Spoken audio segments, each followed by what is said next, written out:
প্রকাশিত দিনে জুলাই ঘোষণাপত্র পঠিত হয়েছে, সেজন্য সংশ্লিষ্টদের ধন্যবাদ।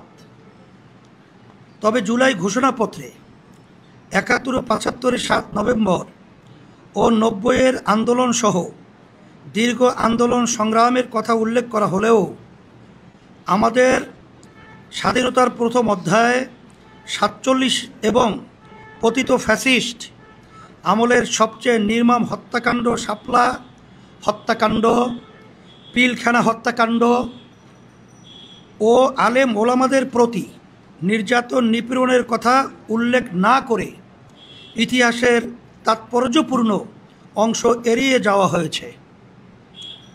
ইসলামী আন্দোলন মনে করে এতে ইতিহাসের প্রতি বৈষম্য করা হয়েছে।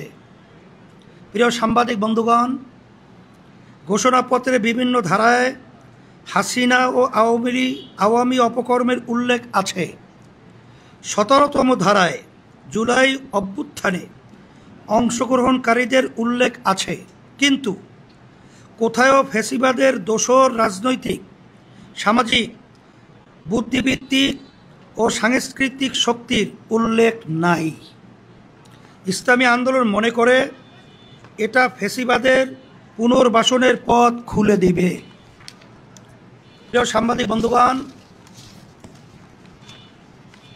ঘোষণাপত্রের ধারা ১৯ এ রাজনৈতিক ও সাংবিধানিক সংকট মোকাবিলায় গণ অভ্যুত্থানের মধ্য দিয়ে জনগণের সার্বভৌমত্বের প্রত্যয় ও প্রয়োগের রাজনৈতিক ও আইনি বৈধতা ও আন্তর্জাতিক স্বীকৃতির উল্লেখ করা হলেও ধারা ২৫-এ জনতা এবং তরুণ প্রজন্মের আকাঙ্ক্ষা অনুযায়ী আইনের শাসন, মানবাধিকার, দুর্নীতি, শোষণমুক্ত, বৈষম্যহীন ও মূল্যবোধ সম্পন্ন সমাজ নির্মাণের প্রয়োজনীয় সাংবিধানিক সংস্কারকে পরবর্তী জাতীয় সংসদের উপরে ন্যস্ত করা হয়েছে।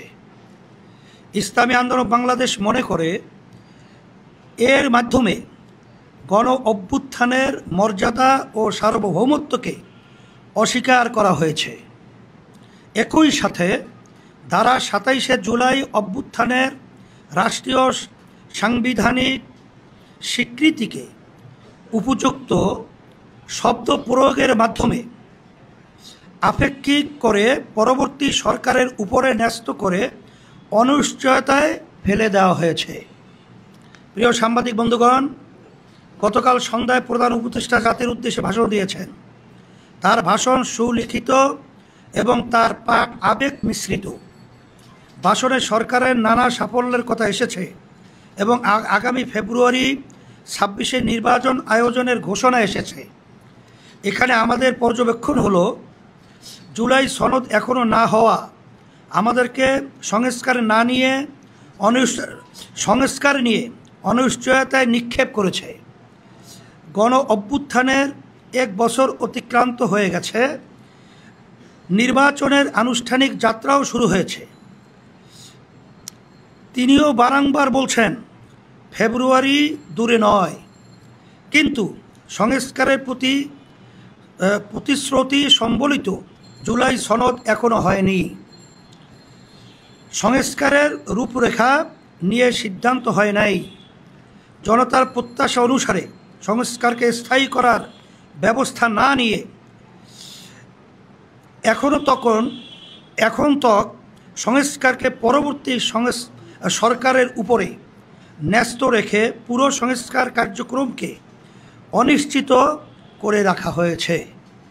আমরা পরিষ্কার করে বলতে চাই, অধ্যাদেশ জারি বা গণভোটের মাধ্যমে জুলাই সনদের আইনি ভিত্তি তৈরি করতে হবে এবং জুলাই সনদের ভিত্তিতেই জাতীয় নির্বাচনের আয়োজন করতে হবে। প্রিয় সাংবাদিক বন্ধুগণ, ইসলামী আন্দোলন বাংলাদেশ সুদীর্ঘকাল থেকে পিআর পদ্ধতিতে নির্বাচন আয়োজনের দাবি জানিয়ে আসছে। অভ্যুত্থানের পরে পিআরের রাজনৈতিক ঐক্যমত্য প্রতিষ্ঠা হয়েছে। আমরা বারংবার উভয় কক্ষে পিআর পদ্ধতির নির্বাচন আয়োজনের জন্যে সংস্কার কমিশনে কথা বলেছি, লিখিত জানিয়েছি।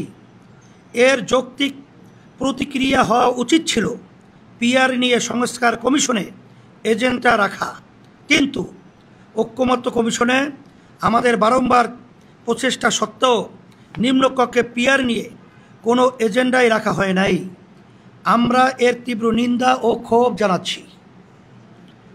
অভ্যুত্থানের পর রাজনৈতিক সংস্কার সংশ্লিষ্ট সবচেয়ে আলোচিত ও গুরুত্বপূর্ণ বিষয় পিআর নিয়ে কোনো সিদ্ধান্ত হওয়ার আগেই নির্বাচনের মাস নির্ধারণ করা, জনদাবির প্রতি স্পষ্টত উপেক্ষা করা। আমরা নির্বাচন কমিশনের প্রতি আহ্বান জানাব, নির্বাচন পদ্ধতি নিয়ে এই জনদাবির বিষয়ে কোনো সিদ্ধান্ত হওয়ার আগে নির্বাচনের তফসিল ঘোষণাপত্রর কার্যক্রম শুরু করবেন না। একই সাথে ঐকমত্য কমিশনের প্রতি আহ্বান জানাব, অতি দ্রুত পিআর নিয়ে এজেন্ডা নির্ধারণ করে আলোচনা শুরু করুন।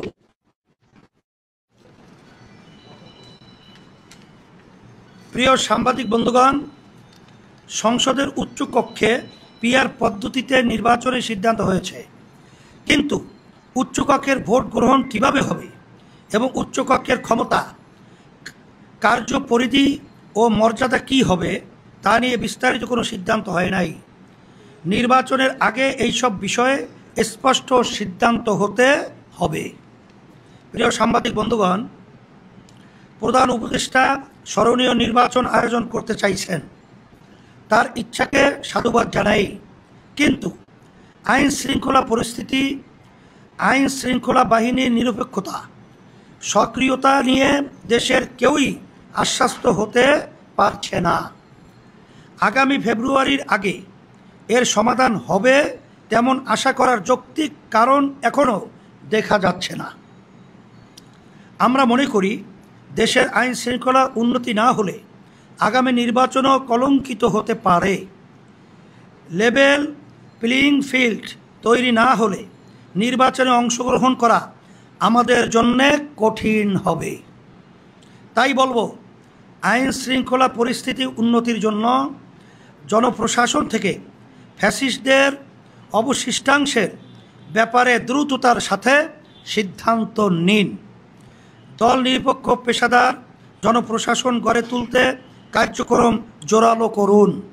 প্রিয় সাংবাদিক বন্ধুগণ, প্রধান উপদেষ্টার ভাষণে ফ্যাসিস্টদের বিচারের প্রসঙ্গ এসেছে, তবে এর মাত্রা, ব্যাপকতা ও গতি নিয়ে আমাদের অসন্তোষ আছে।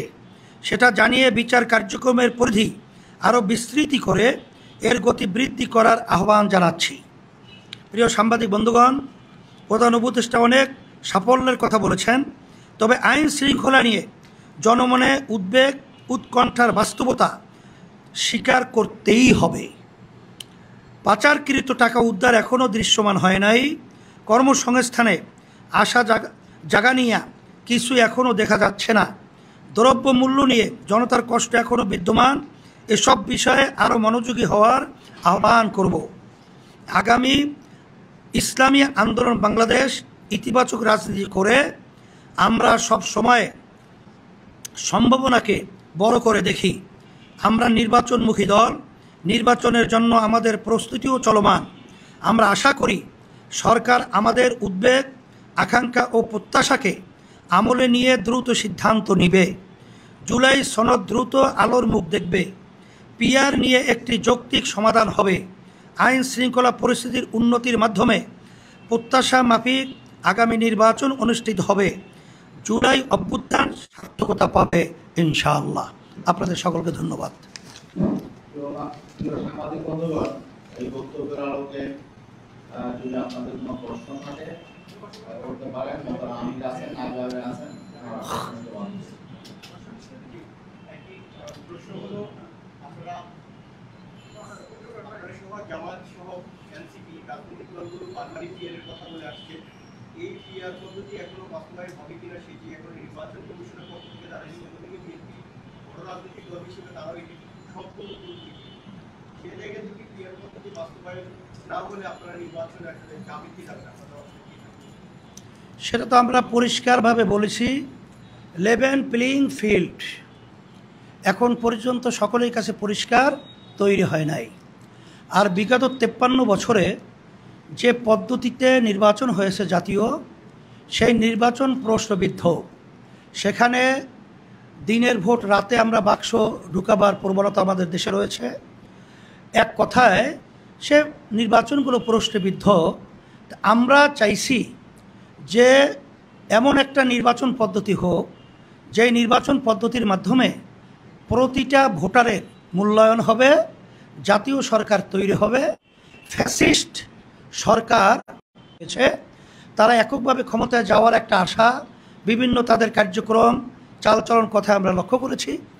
এখন তারা এই পিআর নির্বাচনের মাধ্যমে একক ক্ষমতায় যাওয়া এবং আগে পরে যে ফ্যাসিস্ট চরিত্র এইটা তৈরি করার সুযোগ থাকে না বিধায় এর ব্যাপারে তারা খায় না মাথায় দেয় এই ধরনের মন্তব্য, অযৌক্তিক অরাজনৈতিক শিষ্টাচার বহির্ভূত তারা করে আসছে। 91টা দেশের মতো দেশে পিআর পদ্ধতি নির্বাচন চলছে। বেশিরভাগ বাংলাদেশের ভিতরে রাজনৈতিক দল এই পদ্ধতিতে নির্বাচন চায়, তারপরেও তারা এই ধরনের আচরণটা, এটা আমরা দেশের বলবো এক কথায় আমাদের জন্য কলঙ্ক এবং আমাদের জনগণের দুর্ভোগ। এরা তারা আবার নিয়ে আসবে, এটাই আমরা মনে করছি। যদি এই প্লেইং ফিল্ড যদি আমরা তৈরি করতে না পারি বা না হয়, তখন তো আমরা আমাদের বক্তব্যের মাধ্যমে আজকে আপনাদের কাছে বলেছি আমাদের নির্বাচনে যাওয়া কঠিন হবে। কারণ এই পরিস্থিতিতে প্রশাসন তাদের ফাংশন যথাযথ করছে না এবং বর্তমান সরকার প্রশাসনকে ওইভাবে তারা নিয়ন্ত্রিত করতে পারছে না। সেখানে যদি নির্বাচন হয়, সেখানে আমাদের প্রার্থী এবং অন্যান্য রাজনৈতিক দলের প্রার্থী যারা রয়েছে তারা রাজনীতি মাঠে যখন কাজ করবে, তাদের এলাকায় যখন কাজ করবে, সমর্থক সহ তাদের জান মালের এখানে কিন্তু ঝুঁকি থেকে যায়। এই ঝুঁকিতে আমরা নির্বাচনে কেন যাব? এটা আপনাদের কাছে আমরা প্রশ্ন রাখলাম। আমাদেরকে ওইভাবে পরিবেশ তৈরি না করলে আমরা নির্বাচনে যাব কিভাবে? আরেকটা প্রশ্ন, সেটা হলো আর কারো প্রশ্ন আছে? জি, আরেকজন বলুন। ঐকমত্য কমিশনের বেশিরভাগ দলই একমত হচ্ছে। ঐকমত্য কমিশনে যে পলিটিক্যাল পার্টিগুলো যাচ্ছে তারা তো এখানে ডিসকাসে কন্ট্রিবিউট করছে। এখন তারা তো আর সারা বাংলাদেশের জনগণের নির্বাচিত প্রতিনিধি না। ওখানে এমনও দল আছে 19তম প্রতিষ্ঠা বার্ষিকীতে 30 জনের মতো লোক হচ্ছে। এখন শুধু পলিটিক্যাল পার্টির ওপিনিয়নের ভিত্তিতে বর্তমান বাংলাদেশ বা ভবিষ্যৎ বাংলাদেশ কীভাবে বিনির্মাণ হবে সেটাই সত্যি। এটা আপাতত পলিটিক্যাল পার্টির ওপিনিয়নের ভিত্তিতেই কি নির্ধারণ করা হবে? এটা আসলে ক্রেডিবিলিটি কতটুকু? এই জন্য আমরা বলেছি যদি রাজনৈতিক দলগুলো তারা ঐক্যমত্যে পৌঁছতে না পারে, তখন তো ঐক্যমত্যে কমিশনের যে ধারাবাহিকতা আছে তার একটা কিন্তু পয়েন্ট আছে যে যদি তারা ঐক্যমত্যে না পৌঁছতে পারে, জনগণের মতামত যেটা গণভোট বলা হয়, এটা আমাদের দেশে বিগত দিনেও হয়েছে। আর এইটাই আমরা চাইতেছি, যদি তারা ঐক্যমত্যে পৌঁছতে না পারে তখন বর্তমান সরকার হয়তোবা অধ্যাদেশ জারির মাধ্যমে তারা এটা একটা ব্যবস্থার পথ তৈরি করবে, অথবা গণভোটের মাধ্যমে তারা এটাকে সমাধান করবে। তখন তো কার কোনো কিরুকাল থাকবে না, কারণ জনগণের মত হলো এটার দিকেই তো সরকার যেতে হবে। প্রজাতন্ত্রের তো এইটাই সিদ্ধান্ত আর এইটাই বাস্তবতা। আরেকজন আর কেউ বলবেন কিছু? আরেকটা প্রশ্ন আছে। হয়ে গেছে। আপনারা গোল টেবিল করেছেন পিআর নিয়ে, বেশ কিছু বিষয় নিয়ে। একটা প্রশ্ন হলো, আপনারা বলেছেন যে জামায়াত সহ আপনাদের আজকের স্ট্যান্ড যেটা দেখলাম, আমাদের সেম স্ট্যান্ড ছিল, পিআর ছিল সেম স্ট্যান্ড। আপনারা কি আসলে ভোটের আগে দৃশ্যমান বলে আপনাদের মধ্যে ঐক্য কিংবা জোট তৈরি হবে? সেটা আমাদের কার্যক্রম যারা কি ইসলাম প্রেমিক এবং দেশপ্রেমিক তাদেরকে নিয়ে আমাদের এরকম একটা বাক্স, এটা নির্বাচনী জোট বলি আমরা, নির্বাচনী সমঝোতা, এটা হওয়া খুবই সম্ভব। ধন্যবাদ সাংবাদিক বন্ধুগণ, আপনারা কষ্ট করে এসেছেন, অনেক ব্যস্ততা, অনেক যানজট পেরিয়ে এসেছেন। তবে আপনাদেরকে আমরা অনুরোধ করব, আপনারা দেশের পক্ষে, মানবতার পক্ষে, ইসলামের পক্ষে আপনারা থাকবেন। আপনাদের লেখনী, আপনাদের চিন্তা, আপনাদের বক্তব্য, এইটা আমরা আশা করছি। ধন্যবাদ।